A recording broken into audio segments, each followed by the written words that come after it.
All right, here we are, live and ready to go. Let's do it. Bidhan and Harry today talking about renting versus buying, a very, very hot topic. Stay tuned and we will take you through the ups and downs of buying versus renting. Let's do it. Cheers.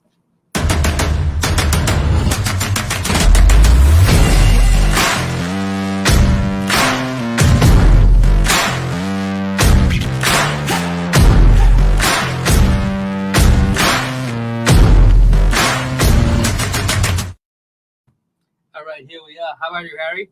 I'm well. Ready for another talk, another evening minutes. Back. Oh yeah. We're back. So, how's the day been for you? Busy day? Oh, another busy day in real estate. What time is it? It's 8 o'clock. 8 We've been here for what, 12 hours now? Roughly 12 hours, but that's every other Monday for us. Nothing new. Nothing new. Yes, so renting versus buying, I think that has been the most discussed topic in every household. Yeah. Because you're not very far off paying that rent, and you can top up a few $100s, and it could be a mortgage. What do you think? Yeah. Well, let's talk about the disadvantages and the advantages, right? The pros and cons with renting. So when it comes with renting, like you've got the disadvantages, like you don't have to necessarily you don't have any not holding deposits. Yeah. But you've essentially, maybe help me out here for a second. So you need a big capital. You need a big Like if you're buying a property, you need a big capital because there's stamp duty. Well, first thing first, there's that 10% deposit. Yeah, correct. And in Northern Beaches, your average two-bedroom apartment is 800 grand. Yeah. 280 grand upfront. These days, few of the owners, they accept 5% as well. So let's go with that. Yeah. You got 40 grand minimum. You need the solicitors, pretty much all those due diligence costs. Let's add 5 more grand. Yeah. And you got stamp duty there. But first-time buyer, no stamp duty. But if you're not a first-time buyer, there's 30 to 40 grand there as well. Yeah. So essentially, what I was saying before is, if you compare that with renting, all you need is the holding deposit, which equivalates to 2 weeks of rent, and then you've got your bond payment, which equivalates to 4 weeks of rent, and that's all the necessary payment you need to secure the property. So you've just got the holding deposit. Average two-bedroom unit, what is rent for in Northern Beaches, Harry? Average 2-bedroom, depending on where it is, the size, the location, you're looking at maybe lowest end of 700, up pushing 820. Just to 800, for instance? Yeah, 800. So 2 weeks rent would be 16? Yeah. And how much holding deposit for? So that'd be about, so 4 weeks, which is the bond, would probably be about, 30, around the 3,000, between 3 to 3,500. 38. So roughly 5 grand. Roughly 5 grand, and then you've already secured that property. There you straight go. off So the bat. 2-bedroom property, you go rent, you get 5 grand? Yeah, around roughly that. 5 grand is what you would need beforehand for a bond, rent, Give or take. All the other due diligence. And then you could buy property 2-bedroom, you need roughly 50 grand. Yeah, but there's a but there. There is a but. But the advantage of that is you own an asset. Yeah. You know what I mean? Definitely. You can essentially sit back and enjoy that capital growth over time. But with renting, you're paying someone else's mortgage. Correct. So renting essentially is you're paying money, but essentially that's dead money. Yeah. It's not contributing towards any payment. No. That's just money going straight to the landlord's mortgage, and you're essentially paying his asset. Definitely. I think that's one of the biggest downsides to renting, but of course, at this time of day, not many people have the option. It's essentially a lot of people are just forced to rent, purely because not too many people. It's very difficult to actually secure a property in today's market in terms of buying. But I think that's one of the most annoying realities these days. Yeah. And with the interest rate fluctuation as well, it doesn't help the buyers to do their due diligence and buying a property there. And because you never know, you might enter the market at, let's say, 2 to 3% interest rate up 3 years ago, and you bought a 2-bedroom apartment. Now your repayments have been growing up every year. So if the repayments are not growing as with your salary, then you are stuck there big time. Yeah. Right. I know rent has been increasing as well. Like we've seen 2-bedroom apartments come from 600, 650, 700 to 800 now. But those are very little increments, and you can kind of cope up with it. Correct. Yeah. Right. And worst come worst, we can always move out to a cheaper place or a cheaper suburb. Yeah. But if you own that asset, you got to be there. That's it. There's no easy way out. Yeah. So you got to sell the place or rent the place, or there is lots of things, and you invested a hard-earned money. So having that 50 grand is no joke. Like, try saving a 50 grand, right? It is. That's a lot of money there, and that invested in a place, you can't just snap and get out of there. Yeah. I think renting is easy because you don't own it. That's it. You Yeah. just, And you don't pay any liabilities for the property, right? So especially as a buyer, you've got to pay for council rates. You've got to pay for strata. Strata's a killer because there's no escape, guys. No. It's a cost that you have to pay for the property, for the maintenance of the block, and that's got to be paid every quarter. So you get no escaping those outgoings for the property. Whereas if you're a renter, you just sit back and relax. You don't pay for any maintenances. Is all landlord, obviously, depending on what it is. If it's something strata related, but you just get to sit back and essentially relax. But at the same time, I guess, I'm sorry to cut you off. Yeah, no, that's all right. But with the maintenance, I get, like we were having a chat earlier, it has to get accepted there. Yeah, so there is a bit of a time lag. There's a bit of delay, hypothetically, if something does pop up, whether it's a water leak or regardless if there's a maintenance issue with the property, you do need to notify the landlord, or you need to notify the property managers, and then we need to request that from the landlord and then wait for approval to send the work order to the tradesman. So there is that time lag, which is quite annoying for tenants at times. Because there's a small waiting period where we've got to arrange for tradesmen to get in there as soon as possible. So you can't actually get the problems fixed as quickly as if you were an actual buyer. Because there's a step that we have to follow as a property manager. Yeah, there's a procedure. Like, let's say the tap is leaking in the kitchen. If you're on the place, you'd go to Bunnings, buy a sealer, buy a replacement tap. You can get it done in the next hour. In a few hours. If you really wanted to. But if I'm a tenant, I'll have to call, hey, Harry, I'm the tenant from 123 place. Smith Street. The tap's leaking. Can you please arrange something? Yeah. And he'll say, okay, cool. He'll try to contact the owner. Owner might be available, might not. That'll happen. Owner say, okay, get a tradesman. Tradesman will go there, provide a code, comes back, and it's a long process. Yeah. But at the same time, you don't have to pay for maintenance. Correct. Yeah. So that's what we're here to talk about.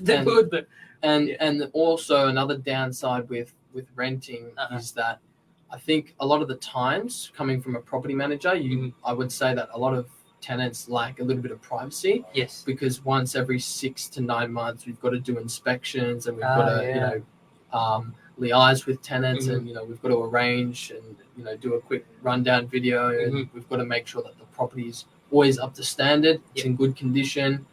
So there's no issues with the landlord. So again, a lack of privacy. I think that's a big one. Yeah. And I think one of the biggest issue that with buying a property, something with strata title, is having a strata levy. That's something big, and you'll never see it coming. It's always like, you might just buy a property. That's a killer. Yeah, there's quarterly strata that you have to pay just to maintain the day-to-day basis. And then a window might crack on the common property, and then everyone would have to chip in 10 grand or something. There might be concrete cancer or water leaks. Yeah. And then all of a sudden you have to pay 40 grand. Yeah. Just from your unit. And coming up with 40 grand from an investment that you're thinking. Not many people have that in the just saved in the back of their pocket, especially owners that have their mortgage. You know what I mean? Mortgages on. Exactly. I was looking at a property. I was doing the maths on it. A $600,000 property. Depending on your income. For my specific circumstance, my repayments would be roughly $1,000 to $1,100 a week for the repayment. So if you're paying that much money a week, and you've got 40 grand that comes out of nowhere, it's super difficult to pay that out of nowhere. You just stepped in the property market. Yeah. Yes, I got an investment. You want to get that rent coming in to support the mortgage. Yeah. And then bam, 40 grand strata levies. And you would never see it coming. It's in the back of your head. Right. Because, all the companies has been set. If there's a concrete cancer and water leaks, it has to be done instantly. Because it will do further damage. And that's one of the biggest concern owning a property, strata levies. So buyers, that's why you got to do your research. Yeah, when buying a property, building. big time. If something's selling too cheap, you got to ask the question. Correct. Yeah. Right? You That's got to it. be there. But as an investment, if you buy the property, it has few issues. You pay the strata levies, you can always claim it back. Like Yeah. it's an expense for you because it's an investment. Like anything you can do, it can be claimed back. But as a renter, if there's some strata levy, some work going on, the landlord would pay for it. And if it's too much of a hassle, you can just move out to a different property. That's it. Yeah. I think you have that freedom. And Yeah.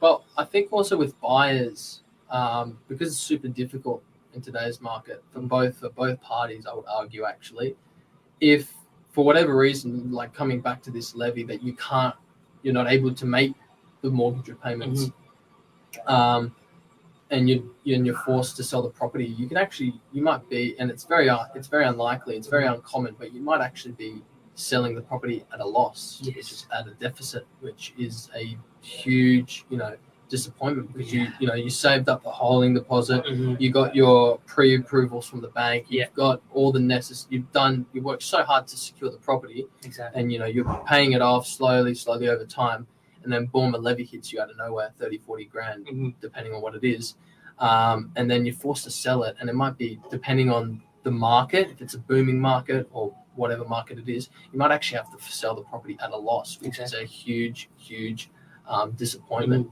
And it's a big loss of time and money. That's it. And you got all, to start again, back to square one. And it's all that emotional baggage that you carry. Yeah. Next time you buy a property, you might be a bit scared, take a few more steps back. Yeah. Or be a bit more careful. Do more thorough research. So it's, I think, that peace of mind that you get. Like we were having a chat earlier. If you have to pay that $1,200 mortgage every week, you will have to earn a certain amount. Correct. Yeah. So before chucking in a sick day, servicing's a big thing. So before chucking in the sick day, you will think two or three times, twice, right? Because you need that payment, right? You gotta go to work, get that money coming in. Even if you're sick. Yeah. So if you're sick, work. But hard workers, that's it. That's what it is about. Yeah. Like if you want to get, nothing comes easy. So paying that $1,200 mortgage every week, you have to get that work done. So with renting, it's a bit easy. You've got $800, $900 per week. That's going to be a rent, and even if it goes up, it's not going up by $100 or $200. It won't be increasing as high as it was at the start of the year. Yeah. Obviously, we still are seeing a lot of rent increases. I'm seeing a lot of rent reviews being sent to our landlords. Obviously, not 30-40% increases, but we are still seeing about 10, 15, sometimes 20% increases still. But we are, again, as we mentioned in the last video, we are still going through slightly a stabilizing period, I think, in the rent market. I don't think it's just booming off and we're not asking for crazy rent still. But property prices always go up. Yeah. I think at the end of the day, if you have the capital, definitely buy, because you'll be investing in an asset. All that money that you're paying in rent, instead of you can have an asset here, and after 10 years down the track of renting versus buying, then kind of say, okay, that is mine. I've paid this much. And I think the only thing stopping you with that is the risk factor associated with that.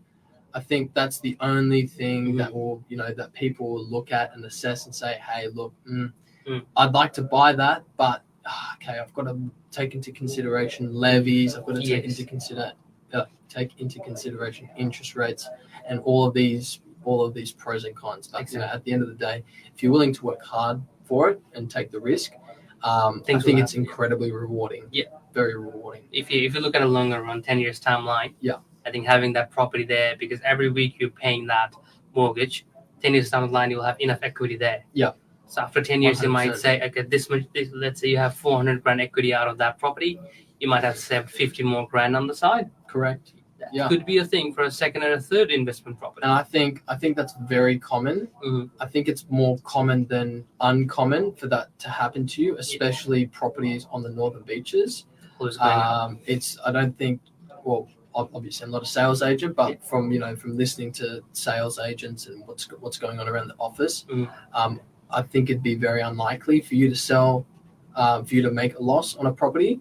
But that's just my personal take on it. Yeah, there's definitely but it's not every shoe fits for everyone. They have their own things. That's it. They have their own priorities. Do what's priority for you. Yeah. If you buy a house, you might not be able to get that brand new car that you like, That's it. right? Because it affects your borrowing power highly. It does. But if you are renting, and you can't afford that house yet, that car might make a lot more sense right now. Depends Because on the car. it depends what car, Depends of what course. car. Yeah, right. Well, good car then on an everyday basis. Toyotas are getting popular, or Bids wants a Porsche, one a day. sports car, But a property first. but a property But first. a Property first. to pay off the car. Pay off the car. It's going to take longer, Yeah, but I think it's better to have an asset paying for your liabilities exactly. rather than just having So you got to think liabilities. what's asset and liabilities, and That's also you can't raise a house. You can't race a house, but you can live in a car. Live in a car. Anyway, going off topic there. Yep. But yeah, that's what I think. So we've seen, like, because of how the market is, how the economy is, the only people that are buying new cars and people that are buying the big TVs and appliances or furnitures are the people who are not paying mortgage, because they don't have that capital or that income to get that house or an apartment yet. But they do have some money that they can make their lifestyle a bit better. They can go on holidays. But people paying mortgage on a day-to-day basis because of the interest rate hike, they might not be able to go for that factor. Okay, let's go on a holiday. Because they might have to cut back on a few things in future. So that's the thing. You have your pros and cons, and at the end of the day, it's always the right decision at the right time. Yeah. That all comes down to. Depending on your circumstance, it really is. Just weighing out the risk factor, the pros and cons. There you Do your go. research. Be thorough. We covered everything, and Just about it. Yeah. if you need anything, we're always here 24/7. If you need help, going down this pathway, what's better for you with your finances or Definitely anything, give us a shout. Yeah, our doors are always open, or at least our phones are always there. Yeah. We'll answer that 24/7. Anything you want to add, Harry? I think that covers everything, Bids. All right, That's done. perfect. That's over and out from Over and out. See you later. Harry and Bidhan. We'll see you next Monday. See you later. Bye. Cheers.